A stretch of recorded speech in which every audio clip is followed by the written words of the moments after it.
Você e seu ex compraram um imóvel financiado e agora se divorciaram ou dissolveram a união estável. Como partilhar este imóvel? Ele ainda é nosso? É uma pergunta comum. Como faremos para partilhar um imóvel que ainda não foi quitado? Se você está com essas dúvidas, venha comigo que esse vídeo é para você. Como você sabe, é muito comum o financiamento imobiliário e muito comumente os casais se divorciam na constância desse financiamento. Sim, o imóvel é partilhável, mas especificamente os direitos sobre esse imóvel que são partilháveis e devem ser, portanto, levados à partilha de bens, seja ela judicial ou seja ela extrajudicial. Embora o imóvel não tenha sido quitado, a entrada foi paga, várias ou poucas prestações foram pagas e isso constitui patrimônio. Isso deve ser levado em consideração e, portanto, partilhado, ainda que o imóvel não esteja efetivamente quitado e que, portanto, ainda haja dívida sobre este imóvel. É muito importante atentar ao regime de bens para saber, primeiramente, se há direito à partilha sobre aquele determinado imóvel ou se não há. Por exemplo, se o regime for da separação total de bens, não haverá partilha, certo? Vai depender de quem está lá no contrato de financiamento, quem efetivamente consta como titular deste contrato e a esta pessoa, então, cabe a titularidade do imóvel. Agora, se, embora o regime seja da separação total e há um pacto antinupcial dispondo que imóveis comunicam ou que prestações de financiamento comunicam, este imóvel será levado à partilha, ainda que o regime de bens base seja da separação total de bens. Então, muito cuidado ao seu pacto antinupcial e contrato de convivência. Já gravei vídeo aqui no canal sobre esse assunto, confere lá. Regime da comunhão parcial de bens.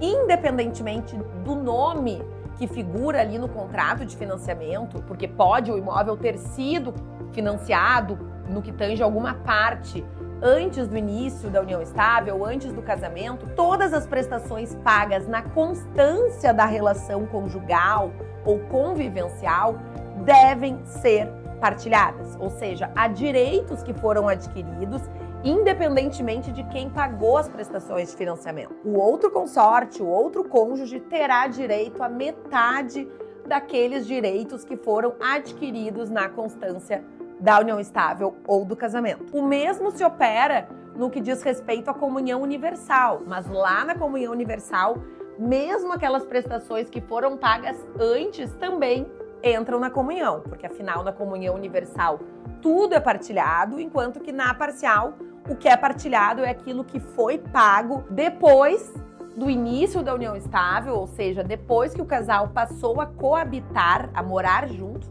ou a se casar.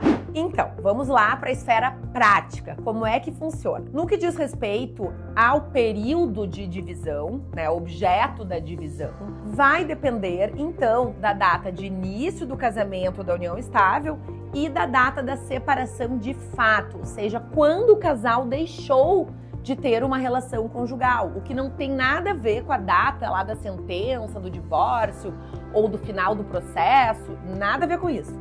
É a data em que o casal ou se separou fisicamente, de modo que um saiu de casa, ou embora morando no mesmo imóvel, já não mantém uma vida conjugal.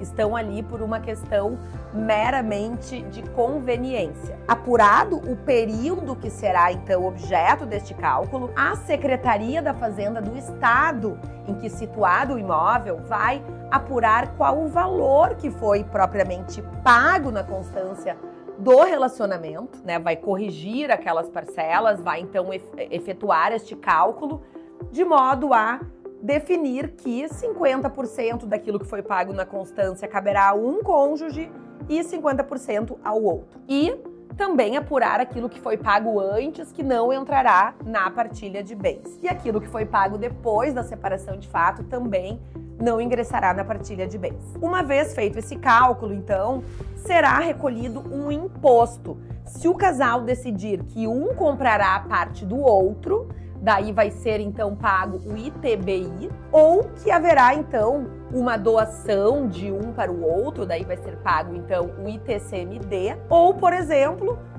pode ser resolvido que um dos cônjuges ou companheiros ficará com 100% daqueles direitos, enquanto o outro ficará com direitos sobre outros bens, equiparando então as meações, de modo que não haverá imposto. Em muitos casos, isso é comum, não é o que eu recomendo, mas quando não há outros bens, muitas vezes o casal fica em condomínio, ou seja, segue o imóvel sendo metade de cada um, no que diz respeito àquelas prestações que foram pagas, e o casal pode também optar por seguir dividindo, por exemplo, as prestações de financiamento ou passar a dividir, de modo que o bem siga sendo de ambos. Isso deve constar lá do acordo. Num cenário ideal, ou um cônjuge ficará totalmente com aquele imóvel, assumindo o contrato de financiamento, valendo ressaltar que a financiadora, a agência, tem que anuir com essa substituição no contrato. Então, pessoal, é muito importante que isso tenha sido debatido, conversado com o gerente para que se apure algumas possibilidades. Ou então o imóvel pode ser vendido para terceiros e o valor fruto da venda utilizado para quitar a dívida lá de financiamento e o restante ser dividido. Muitos casais estipulam um prazo para que o imóvel seja vendido, de modo que um permaneça no imóvel sem precisar pagar aluguéis ao outro pelo uso exclusivo, e depois de determinado período, 1 ano, 2 anos, ou quanto tempo o casal então definir, haverá a colocação do imóvel à venda. Ou seja, há uma gama de possibilidades, e o importante é que fique claro neste vídeo é que os direitos que foram adquiridos são, sim, partilháveis. Dúvidas comuns.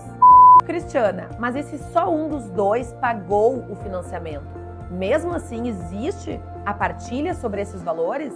Sim, independentemente de quem pagou, se o regime é o da comunhão parcial de bens, haverá a partilha daquele montante que foi pago na constância do relacionamento. Cristiana, você falou que no regime da separação total de bens, o que vale é o nome de quem está no contrato. Mas e se o outro pagou algumas prestações ou diversas prestações? Ele tem direito? Sim.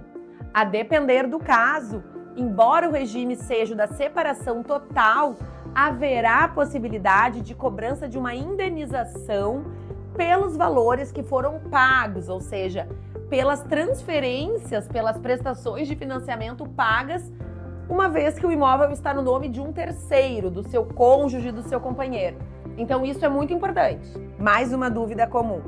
Estamos separados, mas o contrato de financiamento segue no nome dos dois. Eu posso sair deste contrato? Para que haja remoção de um dos contratantes do contrato, o financiador deve anuir com esta condição, pois afinal ambos constam como devedores solidários. Então, você que chegou aqui ao final desse vídeo, provavelmente está mais esclarecido quanto a esse assunto, mas provavelmente também tem mais dúvidas, não é verdade? Então, utilize aqui os comentários que eu vou responder todas as perguntas que me forem feitas. Compartilhe este vídeo com outras pessoas que possam estar passando por uma situação semelhante a essa e não esqueça, informação é poder. Se aproprie do conhecimento dos seus direitos e dos seus deveres, que isso vai lhe levar longe e vai lhe levar a garantir aquilo que já é seu.